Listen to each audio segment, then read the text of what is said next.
Okay, we are going to move on to the votes that were proposed, the motions that are on the table earlier this session, and we are going to start with Dr. Markowitz is going to take us through the HPV votes. Before we get started, I just want to remind everyone of two things. One is that we are not doing electronic voting at this meeting. We've had enough technical issues, so we're going to go around the table and you can indicate your vote, yes or no.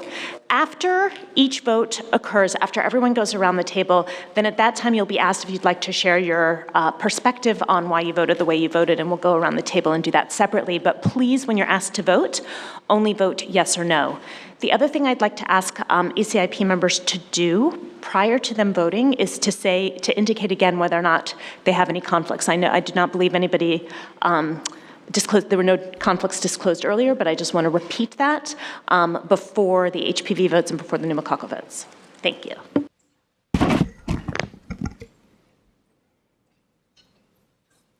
So I will be can you hear me? Yeah. I'm going to be reviewing the HPV votes. We have two votes this afternoon. The first is harmonization of catch-up HPV vaccination through age 26 years. And the second is HPV vaccination of persons older than age 26 years. And before we go on to the actual vote, I wanted to present two slides that I didn't show this morning. One is discussion of workgroup members who favored shared clinical decision-making for the second vote. And I also have a slide that will show workgroup members who favored the option of do not recommend. Regarding workgroup members who favored shared clinical decision-making, among the many discussions that occurred on the workgroup were these comments. There are some people in this age group who could benefit from vaccination. Public health messages and guidance can be provided now that the vaccine is licensed in this age range. Clinicians faced with individual patient requests may do clinical decision-making anyway. Health insurance coverage for vaccination might reduce health disparities, although we heard this morning that might be across the board for everyone. Communicating who might benefit from vaccination will be fundamentally different for this age group, and it's easier for clinicians to discuss sexual risk behaviors with adults and adolescents. And this type of recommendation from ACIP would allow flexibility. Regarding some of the workgroup discussions among members who favored do not recommend for adults older than age 26, some workgroup members felt there was little benefit that would be expected from vaccinating people in this age range. It would be a decision for better stewardship of resources. The adult vaccination might detract from the adolescent program, which is the main focus of the vaccination program. And I want to mention here there are many different elements. For example, one was that there might be HPV disease that occurred post-vaccination in mid-adults due to prior infection that would be attributable to vaccine failure. There might be new onset medical conditions occurring after vaccination that would be attributable to vaccination. Some workgroup members felt that communicating who might benefit from vaccination in this age range would emphasize sexual behavior instead of HPV disease prevention, which is not consistent with messaging for adolescents. And then, of course, shared clinical decision-making is programmatically difficult. And there was concern, as mentioned this morning, about equitable use of HPV vaccine given the global shortage. So that was to give you a flavor of some of the discussions on the work group. So now, whoops.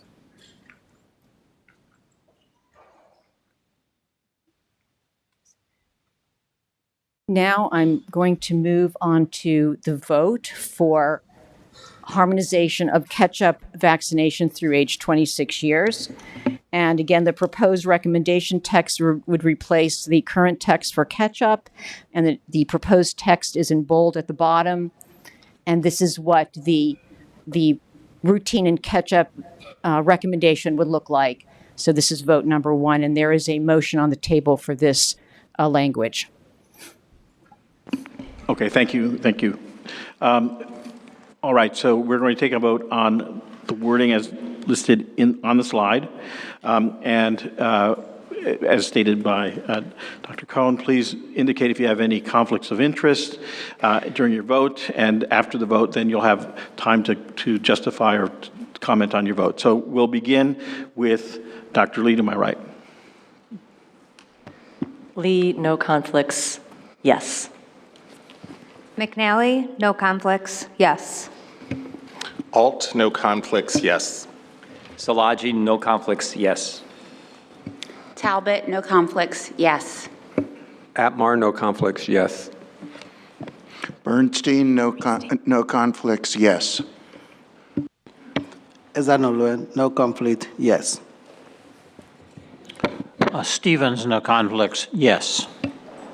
Moore, no conflicts, yes. Hunter, no conflicts, yes.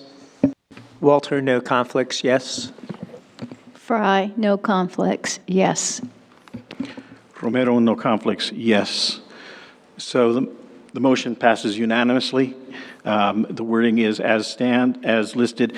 In addition to what it was previously listed, it now will state ACIP also recommends catch-up vaccination for persons through age 26 years who are not adequately vaccinated. Thank you. Next vote. Before we move on to the next vote, I wanted to make one more announcement that I forgot to make earlier. We have 14 ACIP members at the table today, so just to clarify before we proceed that if there are any tie votes according to our policies and procedures, the decision will lie with the chair's vote. This is the second vote for HPV vaccination of persons older than age 26 years. There were two options, a majority and a minority. And this is the motion that's on the table for shared clinical decision-making. ACIP recommends HPV vaccination based on shared clinical decision-making for individuals ages 27 through 45 who are not adequately vaccinated, and HPV vaccines are not licensed for use in adults older than age 45 years. Okay, so we'll begin voting.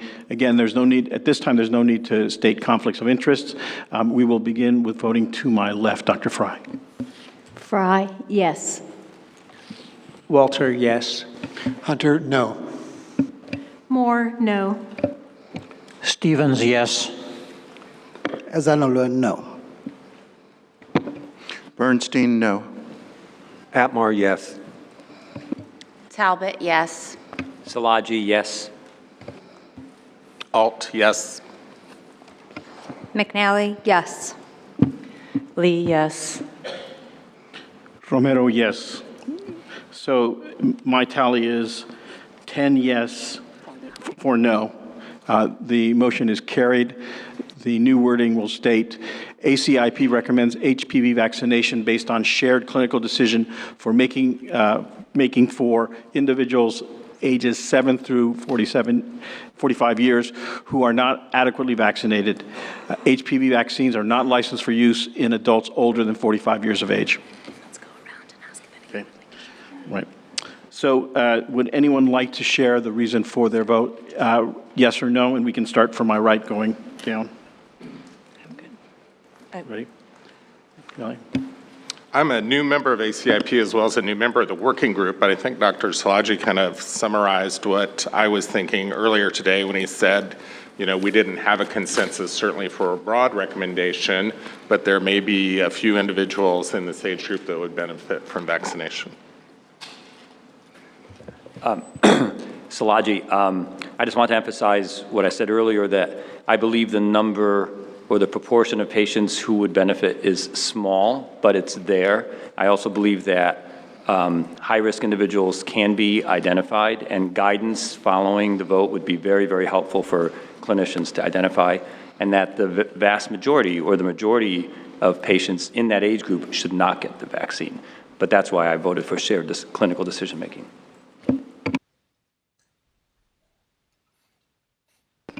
I voted no because I was concerned about potential disparities, the difficulty in implementing this in clinical practice, concern about the vaccine supply, not just in the United States, and it's unclear to me how this may negatively impact immunization rates of teenagers and young adults. I voted no because I really support HPV vaccine, and I think that I don't want it target to be changed. I don't want the focus to be moved away from the vast majority of benefits from HPV, which is those who are younger than 10 to 26. So when you think about a global shortage that already happened, and you think about the millions of girls and young ladies who would have access to these vaccines, who it has been demonstrated that there is a benefit for them, because there's a diversion to a smaller group where there may not be as much demonstrated effectiveness, nor is there a public health value as we have been told. So I was concerned that when there's always this kind of pressure on the imbalance between supply and need, that usually there's a default to where there is more resources, where there's more payment received, and it tends to shift away the focus from the many millions of young girls in countries that may not be able to start these vaccines because there is also shifted focus now. And they run the risk that countries delay the initiation of HPV vaccine, which I would have loved for them to have, so that the many millions of girls and young women all over the world would have access to this vaccine. So I said no, really, because I support HPV vaccine and I want it to reach the greater majority of people who will benefit from it. Kelly Moore, sorry. So I voted yes because I do think this is an effective, safe vaccine. I do think the issue of shared clinical decision-making in this particular case needs to be well defined by the guidance, because I think this is an area where there are certain situations where this vaccine could work and could be effective. But I think the importance of defining shared decision-making is critical when we implement this recommendation. Thank you, Kelly Moore. I voted no because, first of all, we didn't have details on the shared clinical decision-making, and to whom would we be suggesting that vaccine is appropriate?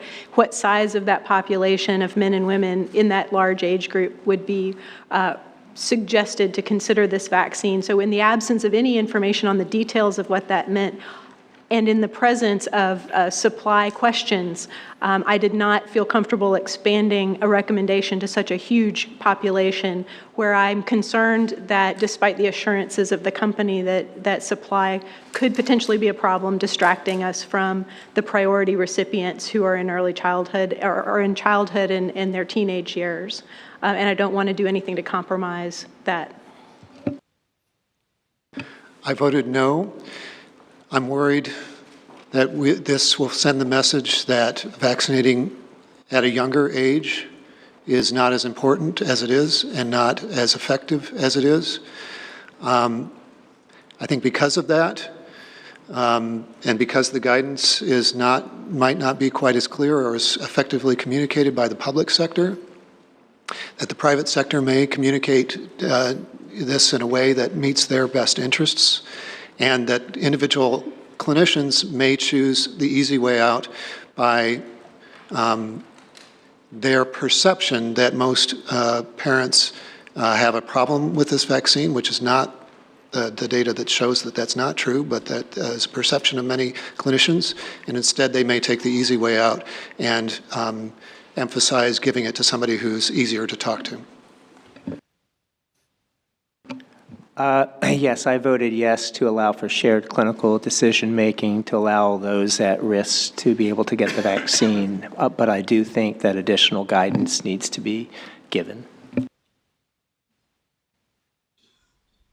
This is Sharon Fry. I voted yes. I appreciate the concern about perhaps missing earlier vaccinations with HPV at the recommended age, within the recommended age range.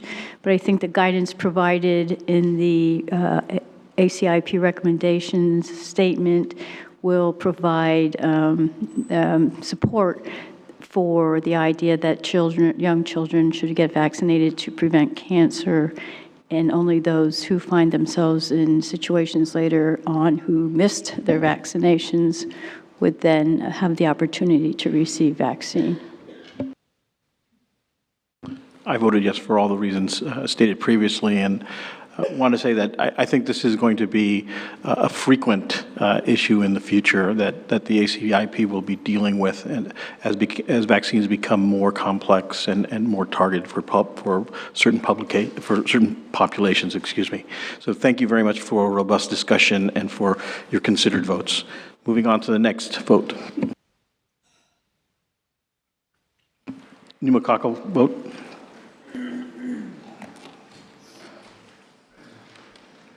So as everyone knows, we had 3 proposed policy options, and the one that was motioned for the first vote, not the only one motioned, is recommend PCV 13.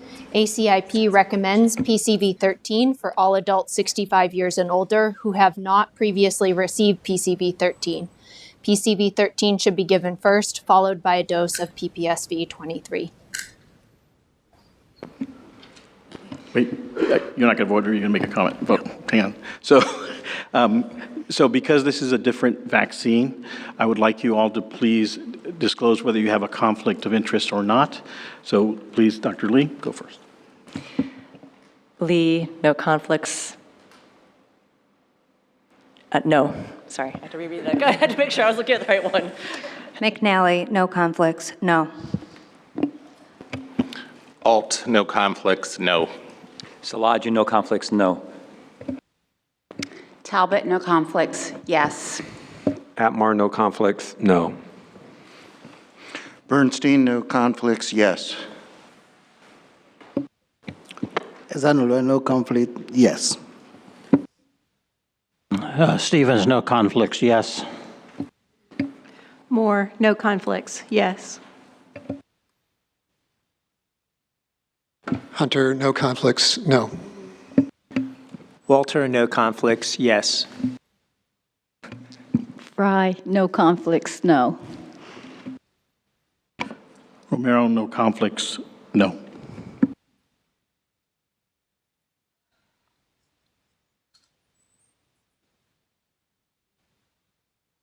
So the vote? The vote does not pass.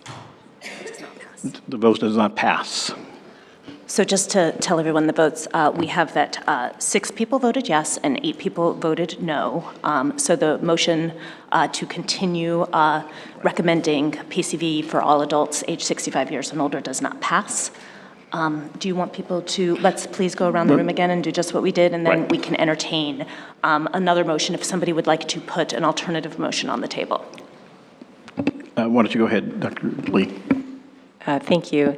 The reason I voted no is just looking at the overall evidence in terms of burden of disease, preventability, cost effectiveness, population level benefit. I feel like it's really challenging to continue this. While I recognize and very much appreciate the implementation challenges, I will say that I have agreed with all of the comments that have been made from all of the members at the table and all of our liaisons.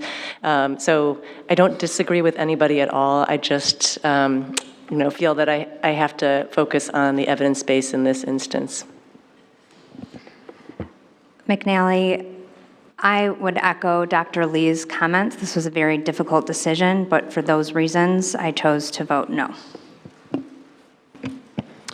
Alt, I had very mixed feelings about this vote as well. We've known for more than a century that the pneumococcus is a killer of men and women, especially in this age group, but I felt like I needed to follow the evidence, so I would just echo what Dr. Lee said, I think. Szilagyi, I voted no as well.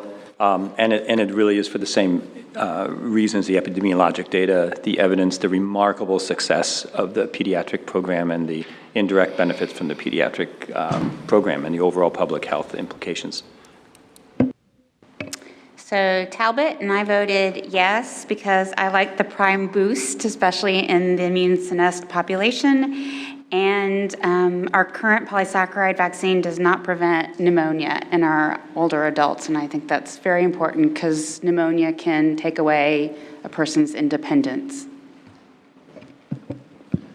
Atmar, I voted no for many of the reasons that have already been stated, and I was not ultimately persuaded that the implementation difficulties that will accrue if and when we have a higher valent vaccine will occur soon enough to outweigh the evidence of lack of effect over a public, for the general public at large. I voted yes.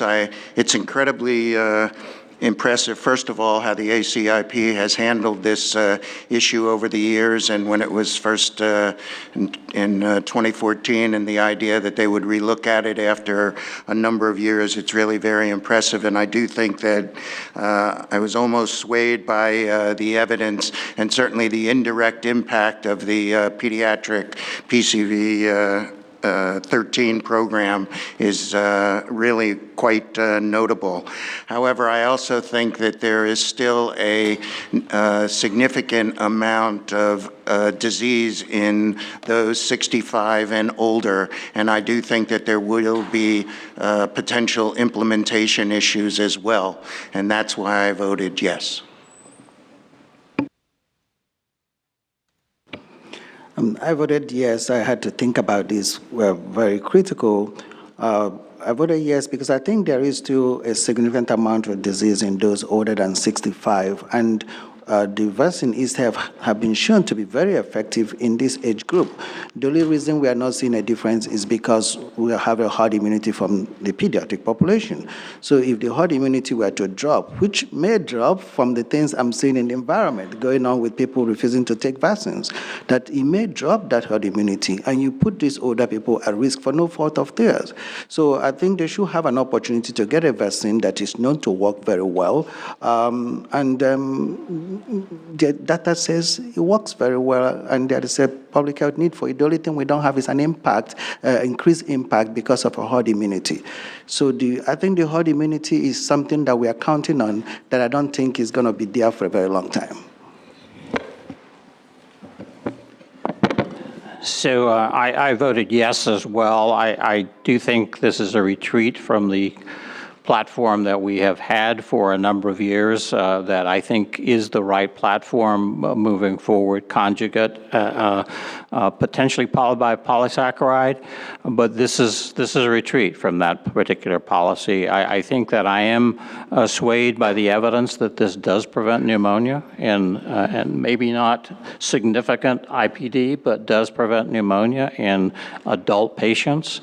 As I've mentioned, the term immunocompromised in this particular population is a difficult one, and one that I think we should address in the future, or ACIP should address in the future. But I do think that this vaccine, the current platform is not the ideal platform. We need broader conjugates, obviously, because of most invasive disease and much of pneumonia is now caused by non-PCV serotypes due to the remarkable impact of the pediatric vaccine. But on the other hand, I think this is a message that we're retreating from a conjugate, potentially a platform that hasn't, in my view, been effective in the elderly population. I voted yes to retain the current recommendation, not because I felt like it was obviously the choice, because it was a very difficult choice with evidence on both sides, epidemiologic evidence, and also evidence of the operational disruption. We didn't really talk about the costs associated with transforming every health system in the country to adjust to a change in this recommendation, but that also costs our system money, and I'd rather spend that money on vaccine where I might be missing some epidemiologic evidence that our studies simply haven't captured yet. But knowing how disruptive a change in recommendation is, I would rather have all of that disruption take place at once with the advance of a new, more multivalent conjugate vaccine and make all the changes at one time. So weighing those two very narrowly calculated risks and benefits, I erred on the side of not making a change and leaving things alone until a later date, and making all of those changes at once. Very interesting. I voted no for very similar reasons. Number one of which is that, again, like with HPV, I think we're diluting the message that vaccinating the children is important. And I'm interpreting the advent of the higher valent vaccines.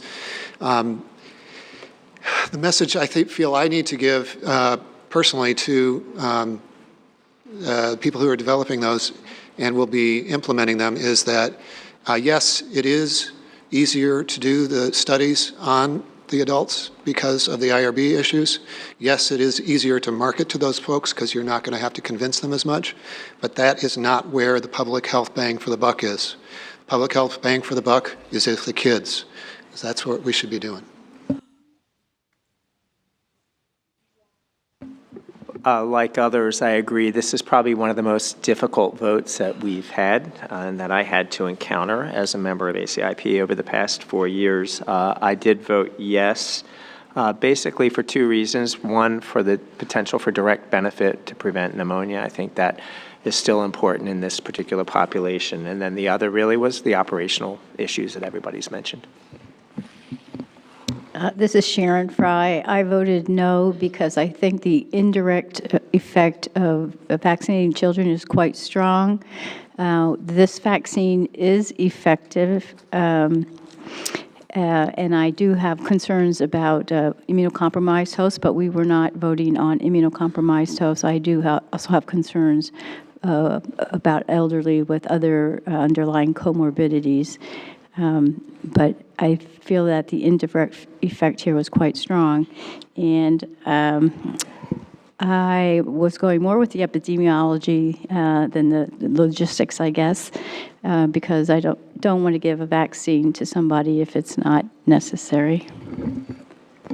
I voted no for all the reasons previously stated. So at this point, then, do we have I think she was going to put up, can we put up the other two motions?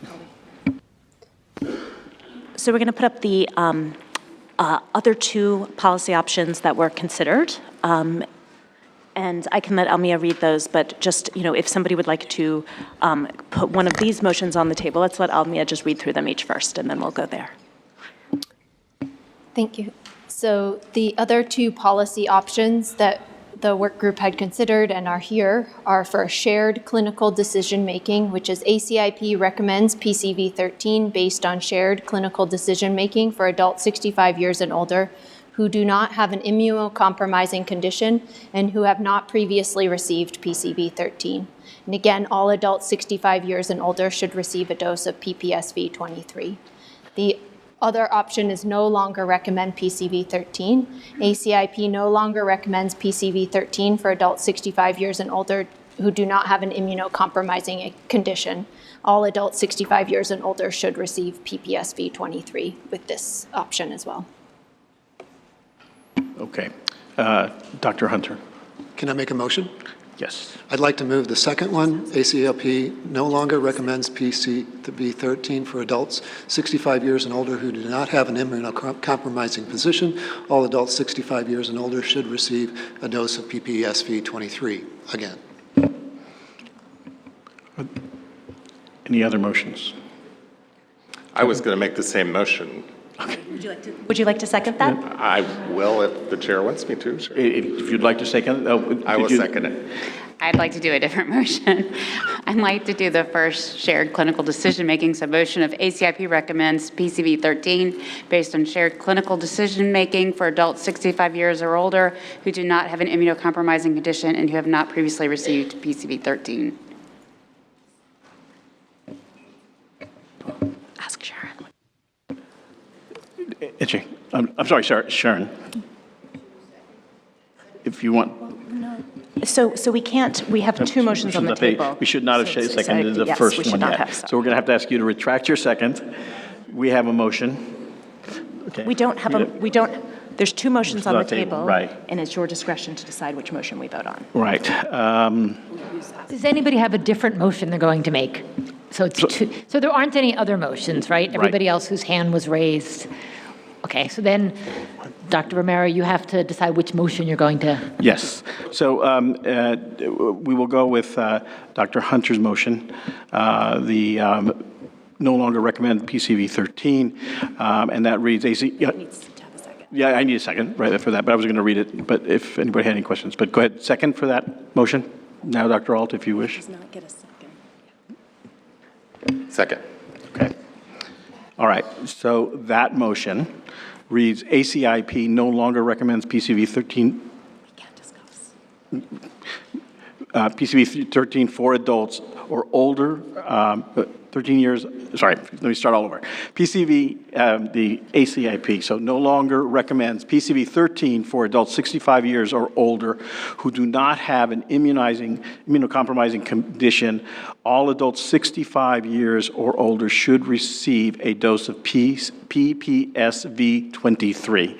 We can now have discussion. Comments?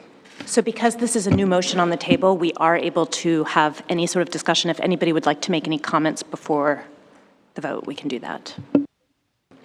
Are we allowed to ask procedural questions in that? Are we going to also be voting on the middle motion?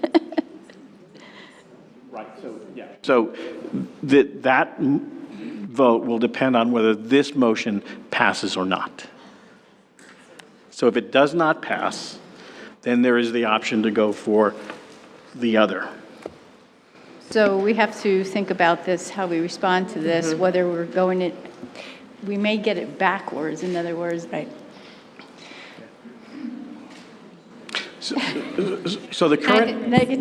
There are two reasons you might vote no for this. Right. You might vote no for this because you... Oh, Grace, you're going to do this? Yeah, well, I was just going to say, and I'm going to express my own opinion too, which is that I do think that there is individual benefit. My preference would be to allow shared clinical decision-making in this instance. This is different than that particular vote, so for me, I would interpret and I know I'm not supposed to vote, but to explain my rationale, it would make sense for me to vote no to this, but then and then if this is a no vote, go back to shared clinical decision-making. Thank you. Are there other questions or clarifications? I know this is a bit confusing. Okay. So we have a motion. We have a second. Are we ready to vote? Okay. I don't hear anybody saying yes, but I assume they are. Okay, so let us begin. So the motion is on the table. Dr. Fry, would you start? Fry, no. Walter, no. Hunter, yes. Moore, no. Stevens, no. Ezanolo, no. Bernstein, no. Atmar, no. Talbot, no. Szilagyi, no. Alt, no. McNally, no. Lee, no. Romero, no. The motion fails. It does not pass. So we move to the. Do we have another motion, please? Well, do you want to just make sure anybody? Oh, yeah, that's right. Does anybody want to explain their decision? You don't have to. We can move forward to the next one. Dr. Hunter. I think that clinicians need a clear message.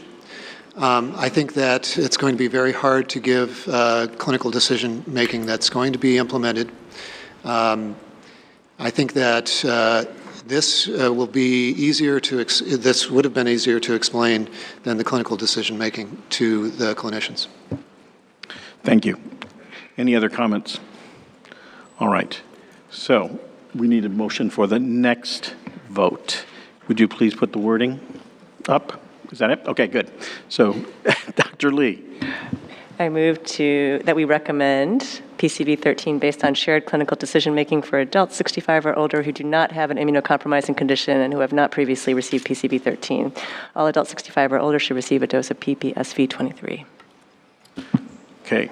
Do I have a second? Second. All right. We have a second. Do we have any comments, questions? Okay. None being. So the motion is on the table. Let's begin with the vote. So Dr. Lee, go ahead. Lee, yes. McNally, yes. Alt, yes. Szilagyi, yes. Talbot, yes. Atmar, yes. Bernstein, yes. Ezanolo, yes. Stevens, yes. Moore, yes. Hunter, no. Walter, yes. Fry, yes. Romero, yes. Motion carries. The new recommendation will state, ACIP recommends PCV 13 based on shared clinical decision-making for adults 65 years or older who do not have an immunocompromising condition and who have not previously received PCV 13. All adults 65 years or older should receive a dose of PPSV 23. Dr. Messonnier. Yeah, thank you all. I know this is really complicated and difficult, and we'll try to think about how to simplify it for next time. But one thing I want to just say that we will make sure, and I'm not sure how, but we need to make sure that in the ACIP statement, this isn't communicated as an 11-to-1 vote, because that misses the sequence of votes that you went through, which I think is really important. And I suspect if it had been 3 options, some of you would have picked a different option, and this is sort of a compromise. And so I do want to make sure that I'm not sure how we're going to say it, but in our ACIP statements, we try to, in the MMWR, we try to convey the votes. And I don't think it would be right to just simply say, in an 11-to-1 vote, ACIP recommended to do blank, blank, blank, because I think it misses the first 2 votes in a way that's important. Would anyone want to explain their vote?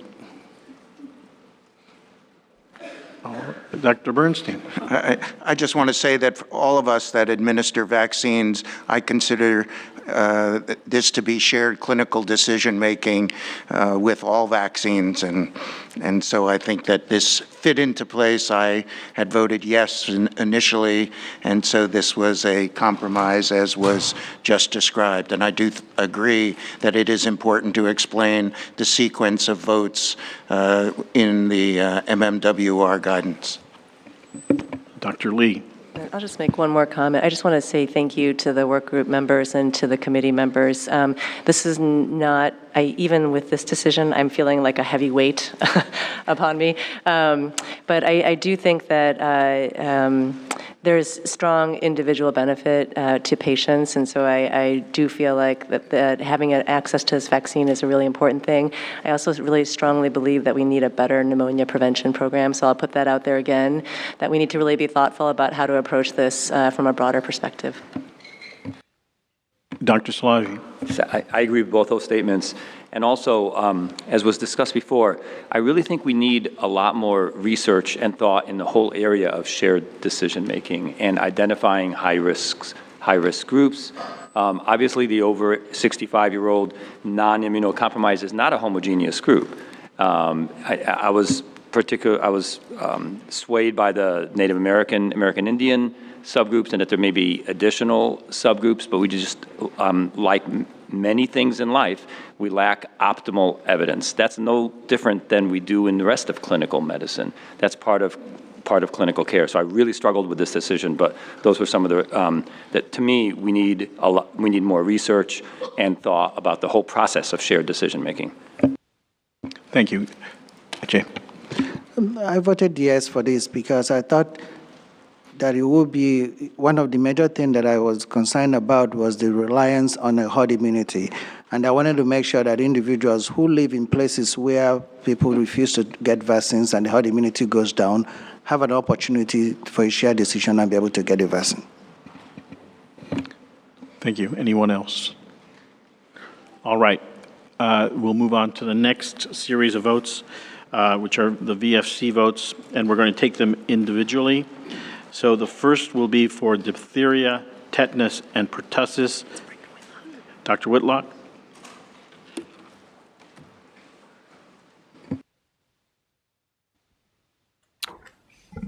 Good afternoon. I'll be presenting the VFC resolution updates for the new DTaP, IPV, Hib, Hep B vaccine. By way of background, in December of 2018, a new combination vaccine was licensed for DTaP, IPV, Hib, and Hep B. In order to include the vaccine in the VFC program, we have prepared updated VFC resolutions for each of the affected vaccine types for review and consideration by ACIP. The impetus of the resolution updates was to incorporate the new combination vaccine into the list of currently available vaccines in the VFC program. Additionally, we took this opportunity to update portions of the resolution language to more closely reflect the current ACIP recommendations when appropriate. The first VFC resolution update is for diphtheria, tetanus, and pertussis vaccines. To help orient you, changes to the VFC resolution are highlighted in yellow font on the slides, and I'll also indicate when a section of the resolution has no changes. The purpose of this resolution is to update the recommended schedule and interval section using tables and language adapted from the most recent ACIP recommendations and to reflect the currently available vaccine that can be used to prevent diphtheria, tetanus, and pertussis. There are no changes to the eligible groups. In the recommended schedule and interval section, we have added 2 new tables that are adapted from the current ACIP recommendations, and have incorporated the new combination vaccine into the first of these tables. This slide shows the vaccines approved for use in persons less than 7 years. And as you can see, Vaxcelis is the 3rd combination vaccine listed and includes a 2, 4, and 6-month schedule for routine vaccination.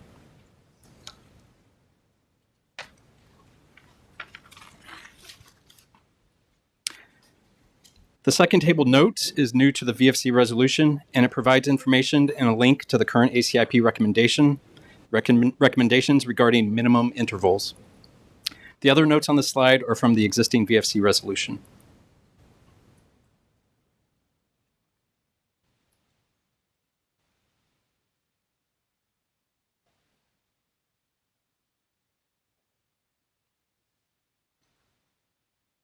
The 7th table note provides specific information about Vaxcelis. It is FDA approved for use through age 4 years prior to the 5th birthday. The combined DTaP, IPV, Hib, Hep B vaccine may be used when any component of the combination is indicated and if other components are not contraindicated. Approved for the primary series only, doses 1 through 3. For adequate immune response, the last dose of hepatitis B vaccine should be given greater than 24 weeks of age, and therefore this combination vaccine should not be administered as a complete primary series on an accelerated schedule at 4-week intervals for prevention of pertussis. The 9th table note updates language about the use of DT vaccine from the existing VFC resolution using language from the current ACIP recommendations.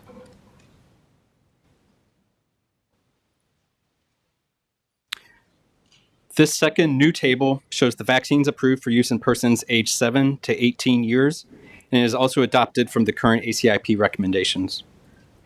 The first table note has been updated to reflect the guidance about the use of Tdap that is included in the current ACIP recommendations.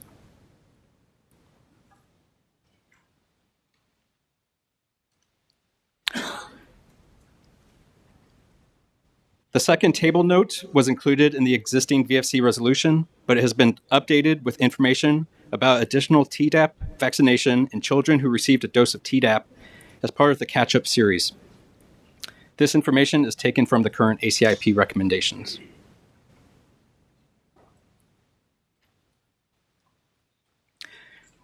This slide contains 1 updated table note and 2 new table notes that are not part of the existing resolution, but were included to reflect the current ACIP recommendations. The update provides information about the timing of Tdap vaccination during pregnancy.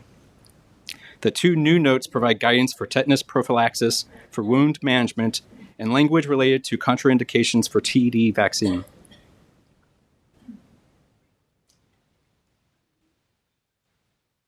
The recommended dosages, contraindications, and precautions sections are unchanged.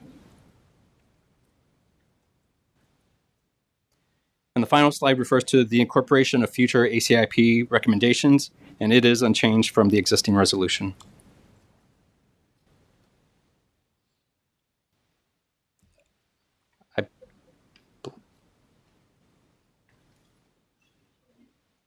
Thank you very much.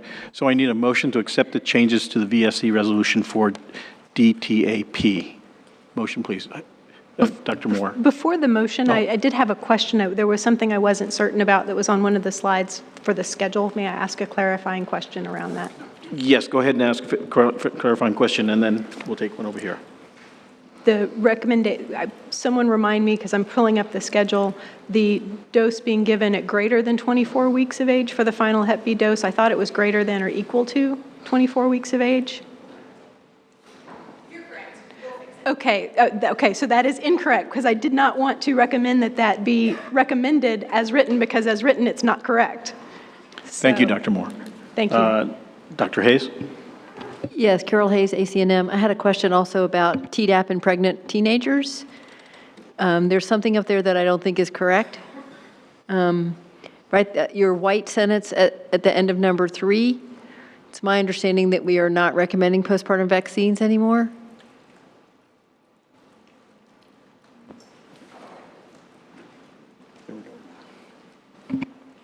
Thank you, Fiona. Sorry for that. I'm Fiona Havers. I'm the pertussis vaccines work group lead. So the language here says, if not administering during pregnancy, Tdap should be administered immediately postpartum. The current recommendations say that it can be administered postpartum, and they do recommend it if a woman has not previously received a Tdap vaccine. So we could amend that wording here to clarify that. I think it's important to have it be consistent for regular adults and pregnant teens, because I do think I'm already getting questions from our members about why they can't give this postpartum. Why is CDC not recommending it postpartum anymore? So I think it is important to clarify that. Okay. Thank you for your comments, Dr. Hayes. Anyone? Dr. Bernstein? Can you go back to the intervals? I think it's like slide 3 or 4. I may have missed something at the very beginning there. There was something about, about the, so that's dose 1 to 2, 2 to 3, 3 to 4, and then 5 to 6? Or is that supposed to be?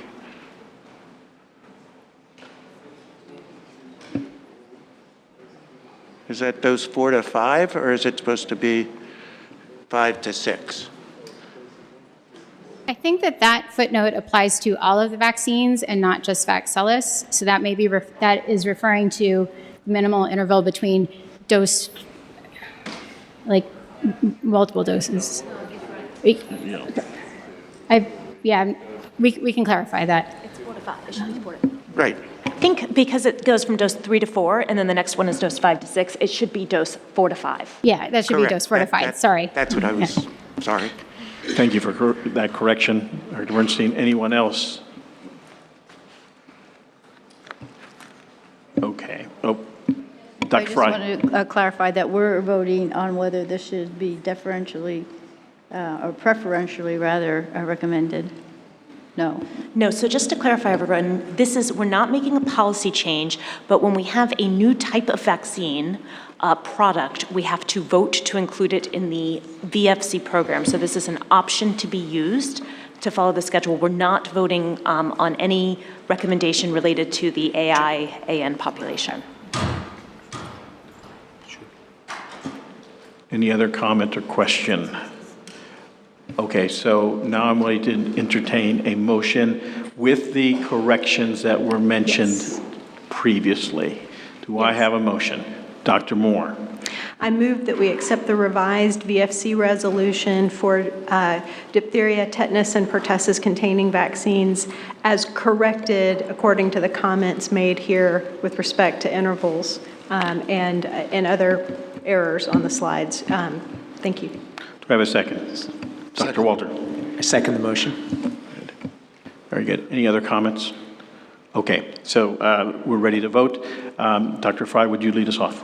And please tell us if you have any conflicts of interest. Fry, yes. No conflicts of interest. I'm sorry, no conflicts. Walter, no conflicts, yes. Hunter, no conflicts, yes. Moore, no conflicts, yes. Stevens, no conflicts, yes. Zanolo, no conflict, yes. Bernstein, no conflicts, yes. Atmar, no conflicts, yes. Talbot, no conflicts, yes. Szilagyi, no conflicts, yes. Alt, no conflicts, yes. McNally, no conflicts, yes. Lee, no conflicts, yes. Romero, no conflicts, yes.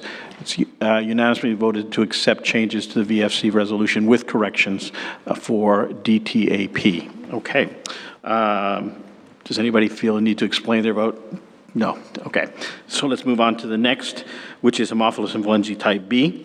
Mr. Whitlock.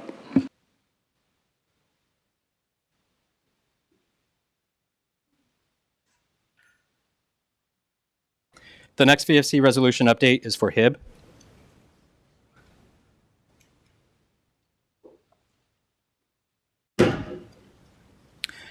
The purpose of this resolution is to update the recommended vaccination schedule and interval section to reflect the list of currently available HIB-containing vaccines that can be used to prevent HIB disease, and to add a clarifying footnote about the timing of the booster dose that is included in the most recent recommendations.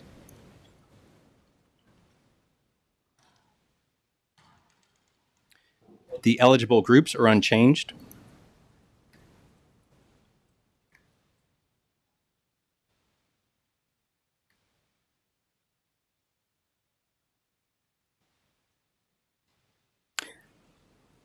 The recommended schedule dosage intervals table has been updated to include Vaxelis. A table note 4 has been added to clarify the timing of the booster dose for Penticell, and table note 5 and 6 have been added for Vaxelis.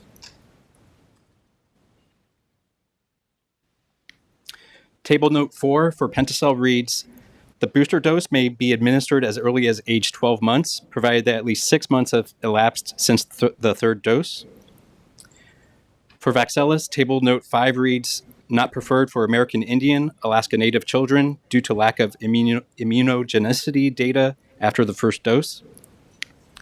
And table note 6 reads, DTaP, IPV, HIB, Hep B is not licensed for a booster dose.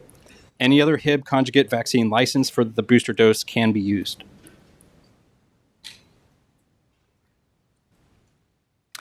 There have been no updates to Table 2 for minimum age and intervals for HIB vaccines.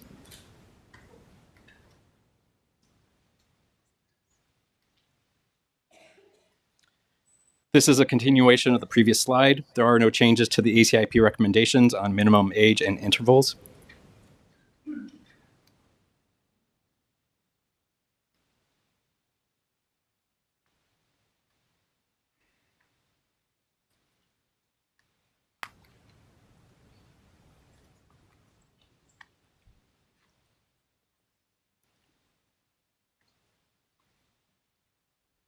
There have been no changes to Table 3 for catch-up vaccination schedule.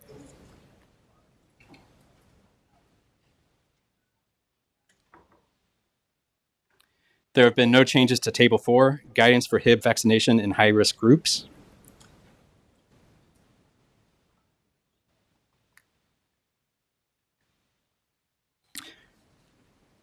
This is Table 4 continued, no changes. There are no changes to the footnotes for Table 4. There are no changes to the recommended dosage, precautions, and contraindications. And there are no changes to the statement regarding the updates based on published documents.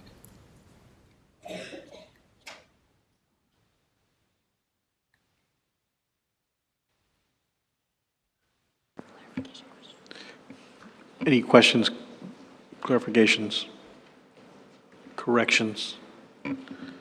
All right. None. Dr. Moore, go ahead. Are you ready for a motion? I was asked for a motion. Go ahead. I move that we accept the revised VFC resolution for HIB-containing vaccines as presented on the slides. Do I have a second? Dr. Szilagyi. So moved. Dr. Szilagyi. Seconds. Okay. Ready to vote? All right. We'll start with Dr. Lee. No need to state conflicts of interest. Lee, yes. McNally, yes. Alt, yes. Szilagyi, yes. Talbot, yes. Atmar, yes. Bernstein, yes. Zanolo, yes. Stevens, yes. Moore, yes. Hunter, yes. Walter, yes. Fry, yes. Romero, yes. Unanimous, carried. Does anyone feel a need to clarify their vote? Okay, none. Next topic is hepatitis B vaccine.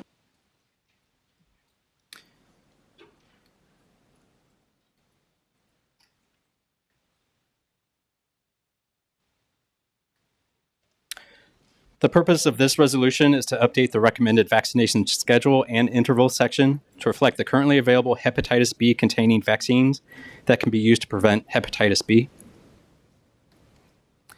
The eligible groups are unchanged. The table for the recommended schedule and intervals has not changed.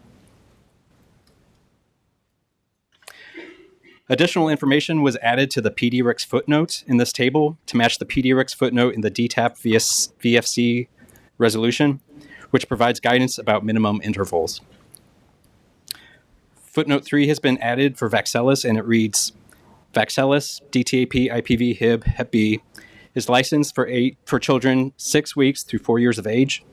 For adequate immune response, the last dose of hepatitis B vaccine should be given at 24 weeks or more weeks of age, and therefore this combination vaccine should not be administered as a complete primary series on an accelerated schedule at 4-week intervals for prevention of pertussis.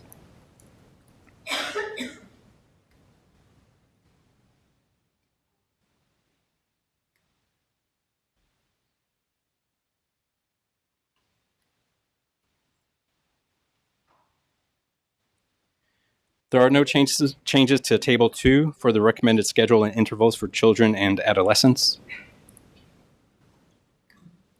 There are no changes to the section for interrupted schedules and minimum dosing intervals. And this is a continuation of the previous slide. No changes. There are no changes to the section on revaccination.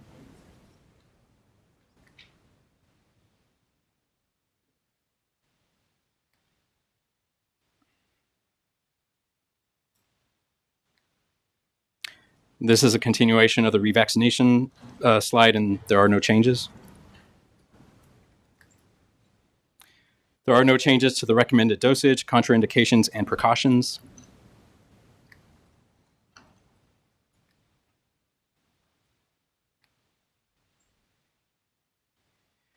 And there are no changes to the statement regarding updates based on published documents.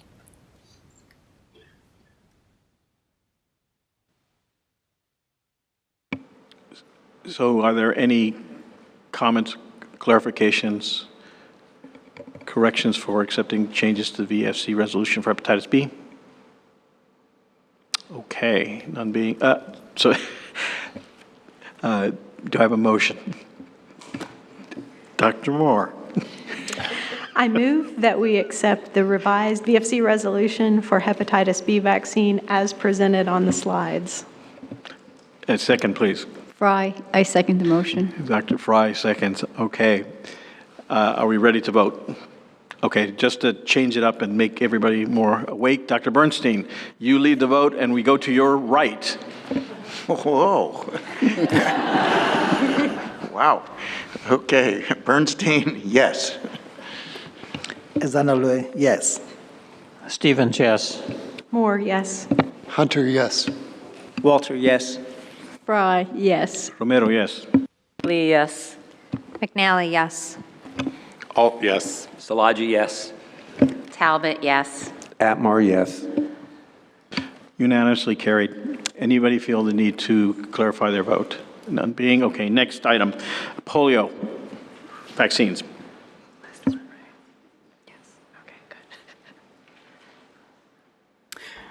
The purpose of this resolution is to update the recommended vaccination schedule and interval section to reflect the currently available inactivated polio vaccine, IPV, and IPV-containing vaccines that can be used to prevent polio. The eligible groups are unchanged. Vaxelis has been added to the table of vaccines to prevent polio. There are no changes to the recommended dosage, contraindications, and precautions. And there are no changes to the statement regarding updates based on published documents. Any clarifications, questions, or corrections for the accept changes of the to the VSC resolution for polio? Okay, let us. Yes, Dr. Moore. No, okay, are there any, can I have a motion, please? I would like to move that we accept the revised VFC resolution for polio-containing vaccine as presented on the slides. Dr. Walter. I would like to second the motion. All right. Let's begin the vote with Eche and going to his left. Ezanolo, yes.